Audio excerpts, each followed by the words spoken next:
ಓಂ ಶಾಂತಿ. ವಾಣಿ date 28/8/2025. ಪ್ರಾತಃ ಮುರಳಿ. ಓಂ ಶಾಂತಿ. ಬಾಪ್ದಾದ ಮಧುಬನ.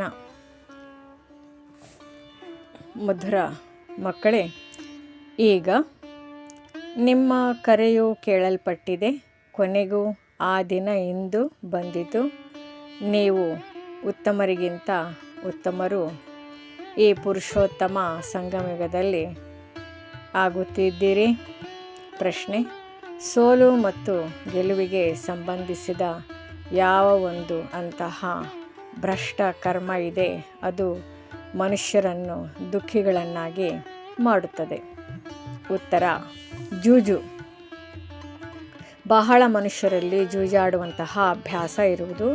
ಇದು ಭ್ರಷ್ಟ ಕರ್ಮವಾಗಿದೆ, ಏಕೆಂದರೆ ಸೋಲುವುದರಿಂದ ದುಃಖ, ಗೆಲುವಿನಿಂದ ಖುಷಿಯಾಗುತ್ತದೆ.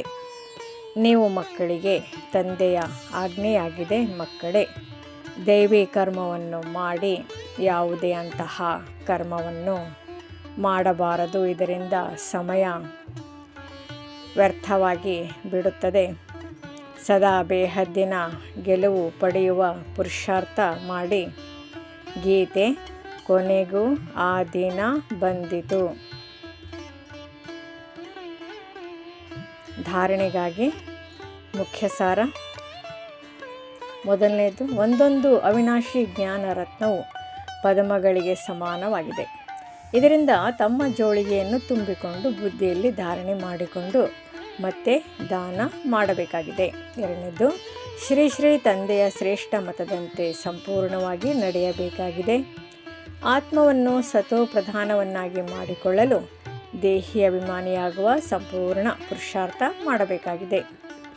ವರದಾನ: ಸರ್ವರ ಪ್ರತಿ ಶುಭ ಭಾವ ಮತ್ತು ಶ್ರೇಷ್ಠ ಭಾವನೆ ಧಾರಣೆ ಮಾಡುವಂತಹ ಹಂಸ ಬುದ್ಧಿ, ಹೋಲಿ ಹಂಸ ಭವ. ಹಂಸ ಬುದ್ಧಿ ಅರ್ಥಾತ್ ಸದಾ ಎಲ್ಲ ಆತ್ಮಗಳ ಪ್ರತಿ ಶ್ರೇಷ್ಠ ಮತ್ತು ಶುಭ ಯೋಚಿಸುವಂಥವರು. ಮೊದಲು ಎಲ್ಲ ಆತ್ಮಗಳ ಭಾವವನ್ನು ಪರಿಶೀಲಿಸುವಂತಹ ಮತ್ತು ನಂತರ ಧಾರಣೆ ಮಾಡುವಂಥವರು.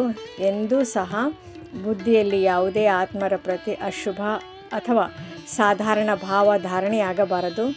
ಸದಾ ಶುಭ ಭಾವ ಮತ್ತು ಶುಭ ಭಾವನೆ ಇಡುವಂಥವರೇ ಹೋಲಿ ಹಂಸವಾಗಿದ್ದಾರೆ. ಅವರು ಯಾವುದೇ ಆತ್ಮರ ಅಕಲ್ಯಾಣದ ಮಾತು ಕೇಳುತ್ತಾ ನೋಡುತ್ತಿದ್ದರೂ ಸಹ ಅಕಲ್ಯಾಣವನ್ನು ಕಲ್ಯಾಣದ ವೃತ್ತಿಯಿಂದ ಬದಲಾಯಿಸುತ್ತಾರೆ. ಅವರ ದೃಷ್ಟಿ ಎಲ್ಲ ಆತ್ಮರ ಪ್ರತಿ ಶ್ರೇಷ್ಠ ಶುದ್ಧ ಸ್ನೇಹದ್ದಾಗಿರುತ್ತದೆ. ಸ್ಲೋಗನ್: ಪ್ರೇಮದಿಂದ ಭರ್ಪೂರಾಗಿ ಈ ರೀತಿ ಗಂಗೆಯರಾಗಿ ಯಾವುದರಿಂದ ನಿಮ್ಮಿಂದ ಪ್ರೀತಿಯ ಸಾಗರ ತಂದೆ ಕಂಡು ಬರಬೇಕು. ಅವ್ಯಕ್ತ ಸೂಚನೆ: ಸಹಜ ಯೋಗಿ ಆಗಬೇಕೆಂದರೆ ಪರಮಾತ್ಮನ ಪ್ರೀತಿಯ ಅನುಭವಿಯಾಗಿರಿ. ಕೆಲ ಭಕ್ತ ಆತ್ಮರು ಪ್ರಭು ಪ್ರೇಮದಲ್ಲಿ ಲೀನರಾಗಲು ಬಯಸುತ್ತಾರೆ ಮತ್ತು ಕೆಲ ಭಕ್ತರು ಜ್ಯೋತಿಯಲ್ಲಿ ಲೀನರಾಗಲು ಬಯಸುತ್ತಾರೆ. ಇಂತಹ ಆತ್ಮರಿಗೆ ಸೆಕೆಂಡಿನಲ್ಲಿ ತಂದೆಯ ಪರಿಚಯ, ತಂದೆಯ ಮಹಿಮೆ ಮತ್ತು ಪ್ರಾಪ್ತಿಗಳನ್ನು ತಿಳಿಸಿ ಮತ್ತೆ ಸಂಬಂಧದಿಂದ ಲವಲೀನ ಅವಸ್ಥೆಯ ಅನುಭವ ಮಾಡಿಸಿರಿ. ಲವಲೀನರಾಗಿದ್ದರೆ ಸಹಜವೇ ಲೀನರಾಗುವ ರಹಸ್ಯವನ್ನು ತಿಳಿದುಕೊಳ್ಳುವರು. ಓಂ ಶಾಂತಿ.